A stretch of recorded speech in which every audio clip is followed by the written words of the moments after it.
দেবী যে হুমকি দিয়েছিল অপনে, তারপরে আমরা তার বিরুদ্ধে কোনো পদক্ষেপ নেই নাই। পদক্ষেপ না নেওয়ার কারণ হচ্ছে তিনি হচ্ছে ভারতের দাদাদের এজেন্ট।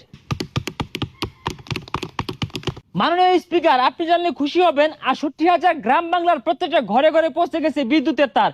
তার থেকে অবাক করা বিষয় হচ্ছে বিদ্যুৎ যায় না, মাঝে মধ্যে আসে। মাননীয় সংসদ সদস্য, আপনি কিন্তু বেশি বুঝতাছুন, হুশ করে কথা কইন, উল্টা পাল্টা কইন না যে। তার থেকে মচৎকার বিষয় হচ্ছে মাননীয় স্পিকার, প্রত্যেক মাস হতে না হতে 25 তারিখের মধ্যে প্রত্যেকটা ঘরে ঘরে আমরা পৌঁছে দিচ্ছি নিজ দায়িত্বে কারেন্টের বিল। মাননীয় স্পিকার, এখন থাকছে আমার নিজ নির্বাচনী এলাকার 1.5 কোটি টাকার উন্নয়ন এবং নাইলতাবাড়ি থেকে ঢাকার যে হাইওয়ে রুট, তার ডান পাশ দিয়ে 1 কিলোমিটার যাওয়ার পর আকাশখালী মোড় থেকে একটা লক্করবক্ক ইটের সোলিং রয়েছে। 1.5 কিলোমিটার রাস্তা, যার অর্ধেকটা মাটির রাস্তা। প্রতি বছরই বিরোধী দলের ষড়যন্ত্রের বৃষ্টিপাতে রাস্তা ডুবু ডুবু অবস্থা, পাশাপাশি ইটগুলো খুলে আগারে পাগারে চলে যায় মাননীয় স্পিকার। এছাড়াও মাননীয় স্পিকার, আমরা 1.5 লাখ টাকা খরচ করে উদ্ধার